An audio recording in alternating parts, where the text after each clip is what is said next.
Is anyone paying attention? Well, at least Ben. Hello?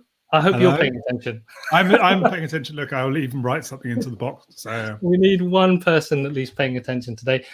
If you are live watching, thank you very much for joining us this morning. I hope we get to cover some interesting stuff for you. Oh, Claire is here.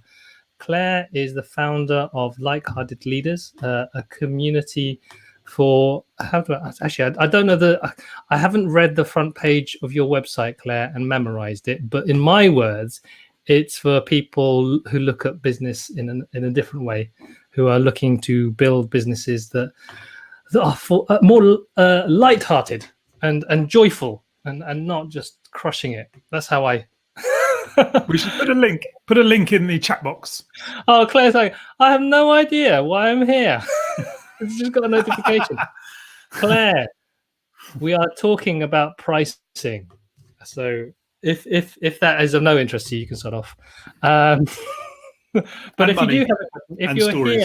Here and stories, if you're here and you do have a question about pricing, or you saw either you've seen an email or you've seen a link in LinkedIn. Today we're talking about pricing and all sort of the. Well, actually, Ben, you're the one who thought about it's my fault. Yeah. Well, it's your fault. While the means floundering, why don't you just kick us off and just give us an idea of where we're heading towards anyway. Okay, I shall kick us off. Thanks for putting that link in there, Claire. That's good. That everyone can get the proper description of what your community is, rather than Carlos's interpretation. Anyway, so yes, we are talking about pricing and money stories. And the theme for today, the question that we were posing is, what is the value of you? And the reason we were doing that is not to make everybody feel sort of awkward and uncomfortable, although actually maybe there is some little benefit in feeling awkward and uncomfortable, even fleetingly. And the question came up because on the last round of the Happy Pricing course that we ran about a month ago now, I guess it probably was, one of the kind of early exercises that we get people to do, which is kind of foundational to removing guesswork from pricing. One of the early exercises that we're getting people to do is to look at what they do via the lens of the people who are buying it. So this kind of question, what is the value of you? And the answer to that question, of course, has to come from your customer or your client. They're the only ones who can answer what the value of you is. And I thought it was interesting on the course. A few people actually, I kind of felt, and maybe this is kind of more or less true, I'm not sure, but it kind of felt to me that a few people actually struggled with that question a little bit. And I wondered if part of the reason people were struggling with that question somewhat is that we don't actually spend a lot of time really thinking about what the value of what we do is. We spend a lot of time thinking about the what of what we do. I have a community, or I provide coaching, or I make websites, or, insert your what here. So we spend a lot of time thinking about that, but actually that's not really what your customers are buying. Your customers are buying the need to change something, the wish to change something, the desire to change something. Another thing we talk about on the course is that people buy only two things. They buy good feelings and solutions to problems. And to be able to answer that and understand that, we need to understand the change that they're buying. So this question, what is the value of you? I've found that some people did struggle with it, did trip up with it a little bit. And actually, we kind of had a few people at various kind of points saying, actually, I'm now really confused. I don't know what it is that I do, because I had been thinking it was this. And now I start to see that actually it's not about this. It's not about the coaching. It's not about the community. Maybe less about that. It's not about coaching or making websites or whatever it might be. It's about understanding what's changing for your client and customer. And I think when we were then thinking about the theme for today's conversation, that thought had kept coming up for me, that people actually did sort of struggle when we were getting them to really think about the value of you. I'll actually reinforce what you said and maybe backtracked a little bit about maybe it's not about the community. I'd agree. It might not be about the word community. because there's lots of communities out there. And so if we think, oh, I'm going to build a community and so people will come, as opposed to actually, what is the purpose of the community? What is the purpose of the people, the individuals in the community, and talking about it at that level without thinking at it about that level and thinking about, community as a feature rather than community as a tool to get somewhere. And very much so, in your words, it's very much good feelings and solutions when it comes to it, and really pinpointing what those good feelings and solutions is important to sell any kind of community, or else it's just not gonna. You're not gonna get the people you need, not only joining but even paying you any money for being there. Claire is saying it's like community is a really hard word to define. Yeah, it's like I was just gonna say, like happiness. Community is a very challenging and word to pin down because it's so subjective, and so having that in your name as a business and using that as part of your business model is triply challenging. So you really need to double down on the good feelings and solutions. Yeah. I mean, it's interesting as you're saying that, because it's good that you kind of you caught out that point around the community, because I sort of caught myself as I was sort of saying, because obviously there is huge benefit that comes from sort of community, the connection that comes, the kind of the shifting the feeling of loneliness to a feeling of togetherness. These are really fundamentally, profoundly important things for our work. And so, of course, in that sense, community is part of the solution. But as you're talking about, the how it's defined or how it's interpreted becomes all important. And I think the kind of route into that, which kind of links what we're talking about, is, okay, so what is the change actually that your customer, your client is wanting, is needing, is buying?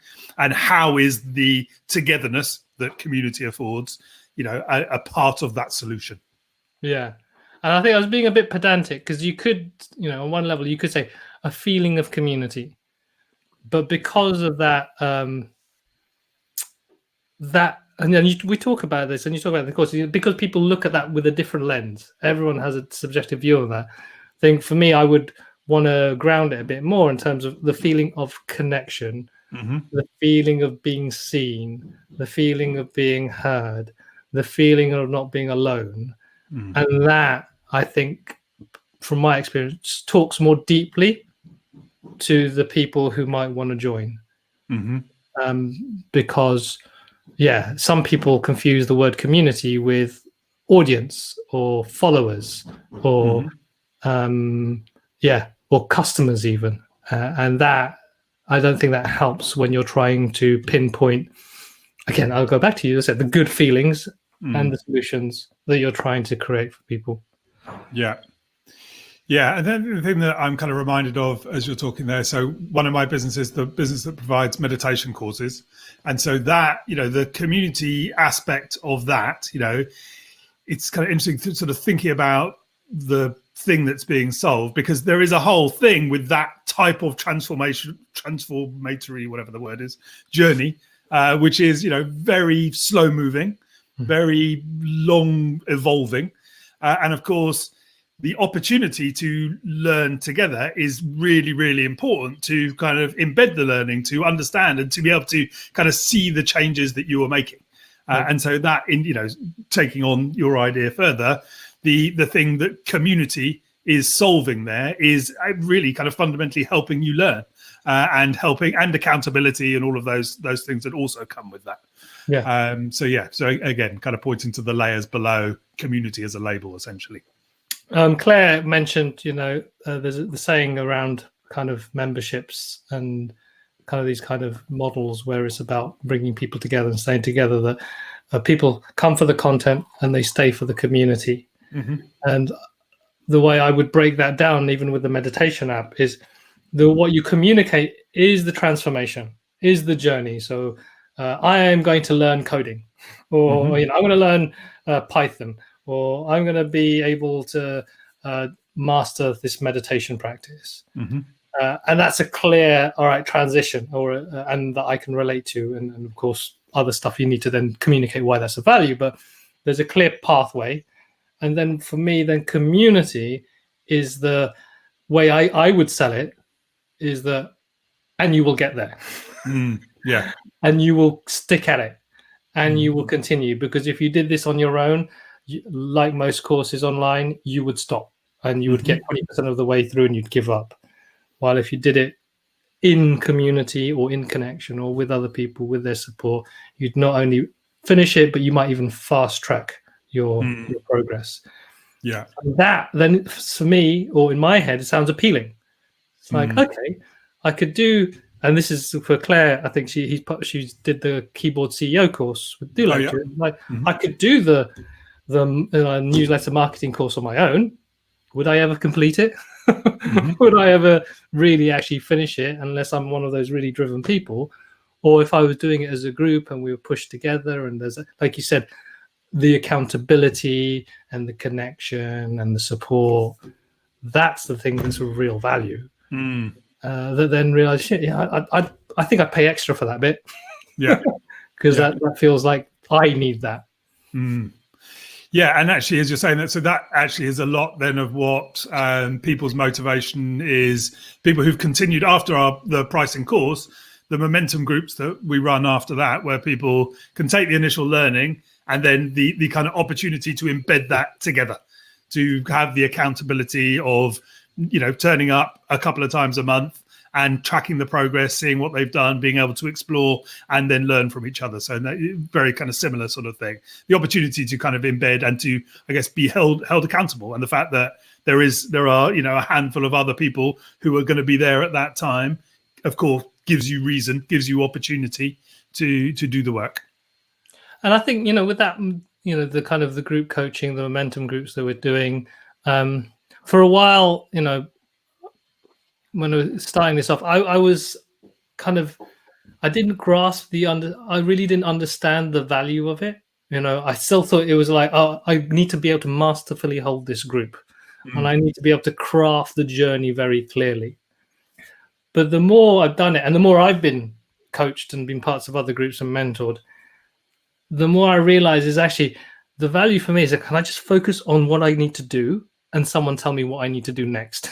And then someone prod me, because that's the thing I really need. And while it feels like, oh, why should you pay for that? It's like, well, if I didn't, I wouldn't do it on my own. And so if I want to get to that place, if I want to make that transformation, I find value in paying for someone to tell me what to do. Like anyone, you're like a personal trainer, you'd pay for a personal trainer, you pay for a life coach or whatever it is. You only keep paying because you believe that they're getting you somewhere that you need to be. And that could be different for different people. Some people don't like that, and so they won't pay for that. So it's nothing about me intrinsically that I'm a bad facilitator or I haven't designed the right course. It's just maybe I'm talking, that person looking through their eyes doesn't understand the value of what I create. Yeah, which takes us back to the first question that we were posing, what is the value of you? So we kind of put that question to us in holding momentum groups, or creating that container where people can kind of move in that. What is the value of us in that context? We can only be talking to those motivations, like you say there, where somebody kind of recognizes, oh, the thing I need now, I want to be held in a group. I want the accountability. I know in myself that I need the reminder every, twice a month that I'm going to need to have done the work. So the person who identifies with that, who, the problem that they want solving is the accountability, is the reminder, is the nudge to do the work. And for those people, a momentum group is the solution. And so that come back to the question, what is the value of you? The value of you is not the expertise, the ability to coach, the ability to facilitate. In some respects, the value of you is I've created the container which me, the customer, can step into and get the thing that I want. So it's not about you. It's about what the customer wants, what the customer needs. Yeah. And I think there's I've been guilty of this a lot, and I think we all do, this kind of feeling of imposter syndrome, whether, do I know enough? Do I really know enough to do this? And it's like, on one hand, you got to be a bit responsible, and you can't just jump in with 2 feet. I see a lot of people in the kind of the coaching space who just, because they've either done a little course, or they think, oh, I quite like this idea of coaching, that they then jump in and do coaching. but haven't really prepared. And that's there's even I can remember when we were building websites, it's like you just learn on the fly, and some people are just doing a complete mess of it. So I think just to address anyone thinking, oh my god, no, it doesn't mean anyone can do anything, and even if you're crap, it's fine. But I think if you do get concerned, even though like you got 10 years experience, and you think, oh, can I really do this? Can I really actually take people on this journey? Ultimately, it's like, as long as these people complete the journey, as long as you help them create the transformation, then whether you're reading up as you go along, or you're just being you and just being present and answering questions, it doesn't matter. Just because someone pays you a lot of money just because you're sitting there answering questions, that's not to do with you. It's to do with what does that other person suddenly get out of it. I don't know if you see what I'm trying to get at this, in terms of not getting bogged down or getting held back by the fact of, oh, I'm not ready yet to do this, rather than I want to make this happen for this person. Yeah, and I think so that again kind of links back in some respects to this. The kind of response to the question of what is the value of you is a series of things, and the kind of most important kind of idea to keep in mind is it's not about you, it's about them. And so where we're kind of wrapping ourselves in knots about, the imposter syndrome type things or whatever it might be, as kind of valid and as obstructive as those ideas can be, it's not to kind of belittle those, because imposter syndrome or that can feel insurmountable. It is surmountable, of course, but it can feel insurmountable. But one of the most important things, and the kind of idea which we kind of encouraging people to think about, is this idea of pricing outside in. Is the idea of thinking and acting outside in. It's not about you. So your doubts, your worries, your questions, you will always have to a greater or lesser extent. So really what we're talking about is, what is going on in the heart and mind of the person on the other side of the table. And actually, the more we spend understanding that, it has the benefit of sort of turning down the kind of doubting voice which is whirring around in your own mind, and so there's benefit in that, like I say, but actually the more important benefit is that we're spending more time then understanding the motivations, understanding the intent, understanding the wishes of the person on the other side of the table, because at the end of the day, that's the only perspective that matters. Your doubt will continue to whir. The only perspective that matters is what's happening on the other side of the table. And so the more we spend time understanding that, the more we spend time exploring that, we will know actually the good feelings that our clients and customer are after and the problems that they want solving. And that's all we need to focus on, because, like I said, it allows your imposter voice to go down and their voice to turn up. Awesome. If you have any questions buzzing through your head or comments as you're listening to this, please post them in the chat. We'd love to bounce off of those and see if we can answer any questions. You're talking about seeing, this whole pricing from the outside in, and looking at the world or the situation that you're trying to work with through the eyes of your customer. I haven't quite found the telepathy course on Udemy yet. Have you not?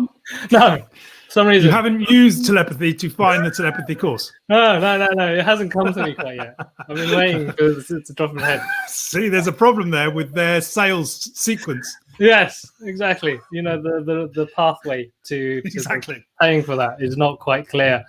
So in absence of those extrasensory perceptive skills, how do I find out what's going through my customer's head? Yes, so that is a very good question. And so the kind of simple and very sort of glib answer is being in conversation, which in some respects is sort of overly simplistic, but equally true. The really simple way to start understanding what's in there is by kind of asking them and remembering that actually the first things that people will say to you are the kind of easiest thing. So, again, it depends on what it is that you're the type of work that your customers do. Are you selling to another business or are you selling to individuals? This all sort of informs how you explore this. If you're selling to another business, I kind of find it really effective to start by using really simple questions. So describe to me what your business does, or describe, if you were going to describe your business to a 6-year-old or my grandma, or a 6-year-old and my grandma, how would you describe it to them? Because what you're trying to do is invite them to share in the kind of most simple ways, how they do what they do, what's important to them, the things that they're thinking about. So again, what is it that you do? What are the kind of important measures that you work to? How will you know that this project that you're working on is a success? Well, and then these kind of questions just invite your customer, invite your client to start sharing, because what you want them to do is to be comfortable sharing. The more comfortable that they are sharing, the more open they are sharing, the more that they're going to reveal to you.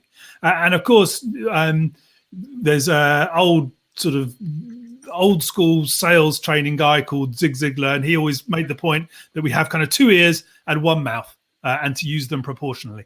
And so the thing around asking questions is to invite your prospect, is to invite your customer, like I said, to share as much as possible. So then we can hear, then we can listen. And, using questions from the most basic, like I've done, to kind of ones which kind of provoke a little bit more or dig a little bit more. Like one of the things that we talk about on the course is using the 5 whys, that kind of approach. And it doesn't need to be done in a kind of belligerent, bashing you over the head kind of way, but something which gets below the surface, but gets below the crust, if you like, of what your client or your prospect thinks they need to tell you. So the 5 whys type approach, where you just are going a little bit deeper every time to start to reveal the truth. These kind of approaches, these questions, this is how you start to get under the skin, into the kind of heart mind really of what your client or your customer is interested in. Yeah, I think. For instance, I've worked with a few VAs, and I find it difficult to choose between them. It's someone who's going to take stuff off my hands. So a lot of the times, I could answer emails for you, I could do this, I could do that. And what I would love is someone to say, actually, you know what? The trouble that you're having is when you get these Waking Up to Money webinars, you want to transcribe them, and then you want to post them to YouTube, and you want to turn them into podcasts, and you don't want to spend all that time. But actually, if you do that, you might get more people watching, and you might even get customers for the next Happy Pricing course. Mm-hmm. I, as a VA, could spend my time doing some of that stuff so that you could then get more customers. I was like, yeah, there you go. I'll pay you some money. Hire that person. Exactly. Rather than, what is it you need? Yeah. I can do what you need to do. I can take some stuff off of you, but you need to then list them out and stuff. Yeah. So if you think about that, I mean, obviously you come with the kind of insight about what's kind of necessary there, but it'd be interesting because obviously we've had VAs on the course as well before. Yeah. And I think the kind of questions that would reveal that problem, that's what you're after, is the questions that reveal that problem. Yeah. And the things that start to reveal that problem, are the kind of most basic. Okay, so sort of talk to me about what you do week by week. What are the things which are happening week by week? Okay. So Carlos says, so I have this kind of podcast. I have all of, I have 30 podcasts or whatever the number is you do. I have all of these kind of webinars, and it's like, okay, so why do you do all of those things? What's the kind of intent for those things? Okay. So I have the Waking Up to Money podcast. Okay. Why are you doing the Waking Up to Money podcast? Oh, because we're sharing kind of teaching around money stories and pricing and all these things. Okay. Why are you doing that? Because it's beneficial to the community, and it's beneficial to people who run their own business, and it's a kind of big opportunity for them to be able to kind of take a next step on. Okay, so how are you getting that? How are you getting that kind of message out there? How is that community growing? And with that kind of that iterative process, that questioning process, each time you ask a question, you will reveal a little bit more. And so, if you're talking to somebody unlike you, who is very clear about the problem that they need solving, in many instances, it's our job when we're selling something to help our customer know what the problem is. Because actually, like I say, it may not be like you, where you are clear what the thing that needs to happen is. They just may be feeling kind of a bit overrun, a bit full, a bit sort of squashed in with stuff. And so then your job is to help them pick that apart a little bit. And actually, for many people in your community, many people who've been around this this course and kind of the webinar here, or whatever it's called, webinar, are coaches or people who have questioning built into the practice of their work. And the thing that kind of have said to them on the course and through these teachings is actually they have a superpower. These people know how to use questions to reveal intent, to reveal motivation. And actually a lot of what we're talking about is by bringing your superpower, bringing the thing that you have in your work armory and using it to sell better, using it to understand motivation, to use it so you can, selling better, understanding motivation. These are the keys to pricing better, essentially. And coaches, ironically, although many of them struggle with the pricing, like I said, they have these tools, they have these skills at their fingertips. Yeah. And it's interesting. What was running through my head is a lot of the time we look for customers when we're most desperate. And so that ability to, I believe, have those kind of more receptive, open-ended, explorative conversations are more challenging because you've got this, in my head is like this ticking, or actually the sand, the sand timer thing. Yeah. It's going trickling away. And like, oh no, I need to fill it up. I need to find out how to sell to this person. As opposed to going into a conversation like that with the real curiosity energy and a real acceptance that actually this person might not be my customer because there's nothing here I can help them with. But all their expectations around what they want to pay, can pay, that actually is not right for you. And I think, that does raise a really important point, that the confidence, at least artificially, because lots of, there can be a real or imagined, bank balance gremlin, cracking down on your head that is making you kind of feel, like I said, it could be a real thing, could be imagined, that I have to get this next sale. And that is the curse of selling well. And it's the curse of kind of building a business, building a practice, which actually works for you. Yeah. And I think this is part of, for me, the philosophy of what's behind the Waking Up to Money approach and the Happy Pricing course is it's really hard to get into someone else's head or feel that empathy for someone when you're in a state of fear and you got the blinkers on. And so being able to learn, because this is also a practice, I believe. I don't think you just learn it and then bing, you know how to do it. It's like you have to learn the basics and then you have to practice it and practice it and practice it, because it's not only a capability, I think it's also a mindset. And that mindset, for me, requires, for some people, a bit of retuning of the radio set in terms of the frequencies. Exactly. So rather than like listening to 6 music, maybe you want to do a bit of radio 4 and then tune into that frequency of what the person's giving, rather than maybe just like blaring, I need to get some money in right now, and I'm just gonna talk to everyone and basically just say, I do this, do you want it? I do this, do you want it?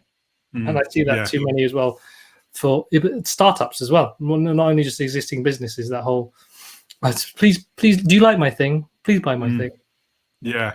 And the kind of sort of subtle near cousin of that is somebody also says, I need that. I can do that too. Which, is a very easy story to tell us that that's a good thing to do, because actually what we're doing is responding to their needs. They've signaled that they need that.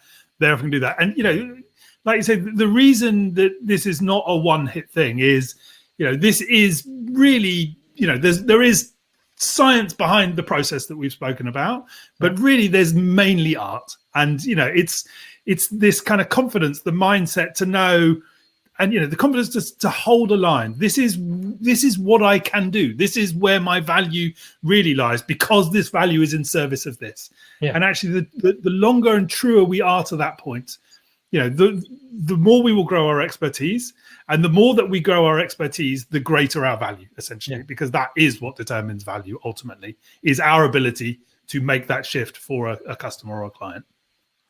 I was trying to find an analogy for that art science thing, because I think there are some core principles. Mm-hmm.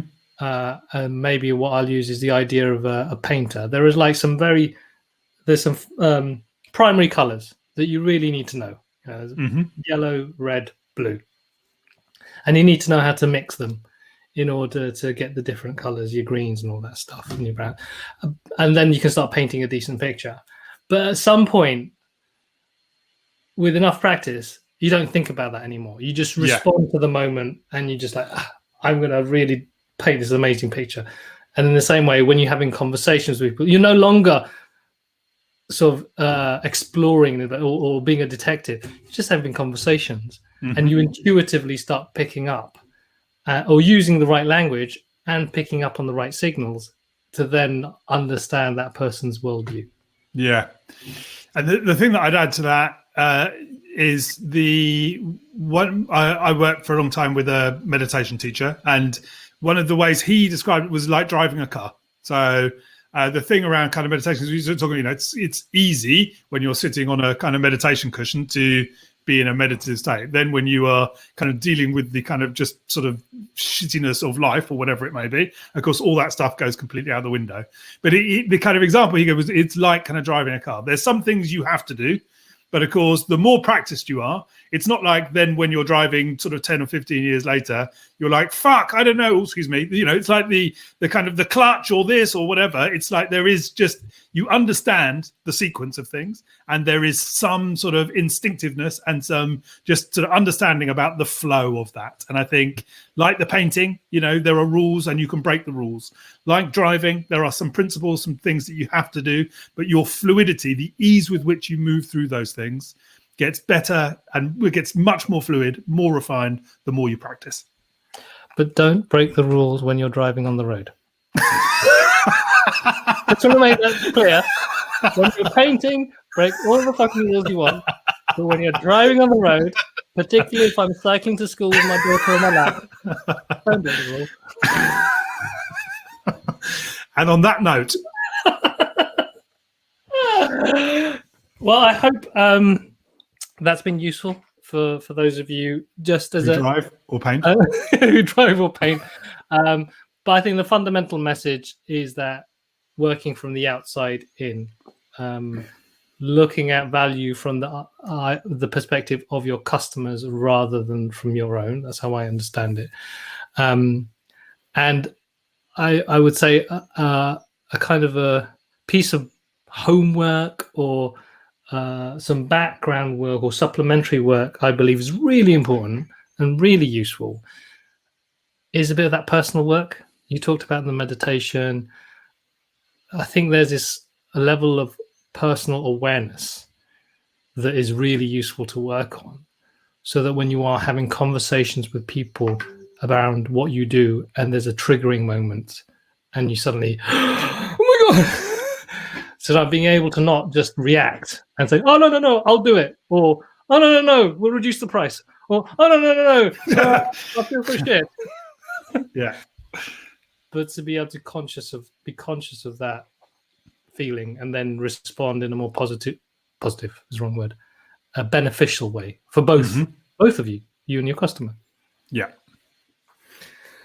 So, take care, everyone. If you are UK based, particularly on the south of England, enjoy the sunshine.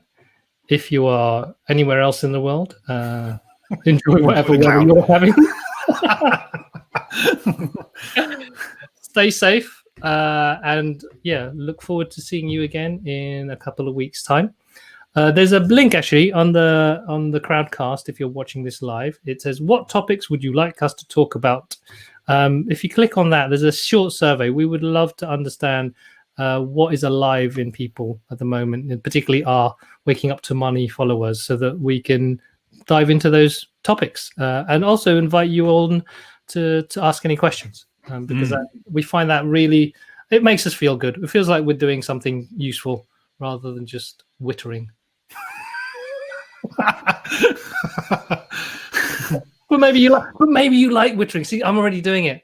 You see, you cursed yourself. Gosh, yeah, I need to get in touch with everyone on the who's watching now and just talk to them and have conversation with Alice, Greta, Cecile, Karen, Komal, Jessica, Andreen, Helen. Oh, hi, Helen, and Abby. Abby was watching, and Haley. Thank you very much for being part of this morning. Really appreciate your time, and yeah, looking forward to joining you again in a couple of weeks' time. Drive safely.